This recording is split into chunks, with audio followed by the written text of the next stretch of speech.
North Carolina Congressman Brad Knott joins me now. Congressman, let's make some breaking news potentially here. Do you have any information on any overnight developments? Are you hearing anything from your side of the aisle as to what could happen in the coming hours to avoid a shutdown? You know, when you have the most simple plan, it's the easiest plan to defend. We have a clean CR, which many of us were not too happy about, myself included. I would have rather have had some more cuts. I would have rather have taken a little bit more aggressive approach, but we compromised and we did a clean CR. Unfortunately, the Democrats are not taking that approach. They are being run by AOC. They're being run by the more radical factions of their party, and they are making extreme demands. And we on the Republican side just are not budging. And until they get back to, I would say, reasonable ground, there's really not a lot to discuss there. And Democrats are officially being run, to your point, by Senate Majority Leader Chuck Schumer. He says he is not willing to support a bill to avert the shutdown. Listen.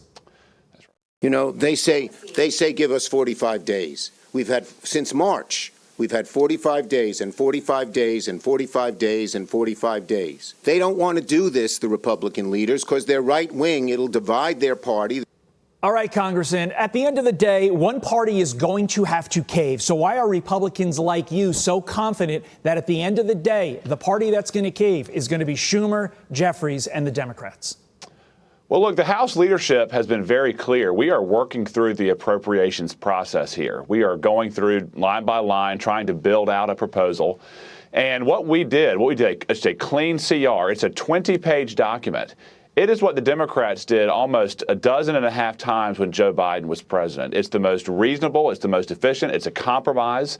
What the Democrats are trying to do is hijack that process to put back into the federal book of business health care for illegals, transgender surgeries for minors abroad, giving PBS and other liberal news outlets taxpayer dollars. These are just non-negotiables, and that's what they're demanding. And so I don't see a whole lot of room right now. Meantime, you attended a field hearing in Charlotte yesterday called Victims of Violent Crime following the murder of a Ukrainian refugee on mass transit in the city. And this seems like an issue, crime, that every American should be on the same page on. But it turns out that is not the case. A new poll shows that almost half of Democrat voters believe violent crime in U.S. cities is not that much of a problem. So, Congressman, how can you solve the crime problem when the Democrats barely acknowledge that it exists? Well, it's interesting. We had the field hearing in Charlotte, which was very productive because we not only had the hearing itself, but we talked to families and to businesses and to churches and to people on the street, on the ground in Charlotte. And they're all concerned. They are all concerned. Downtown Charlotte has had an explosion in violent crime. People do not feel safe there.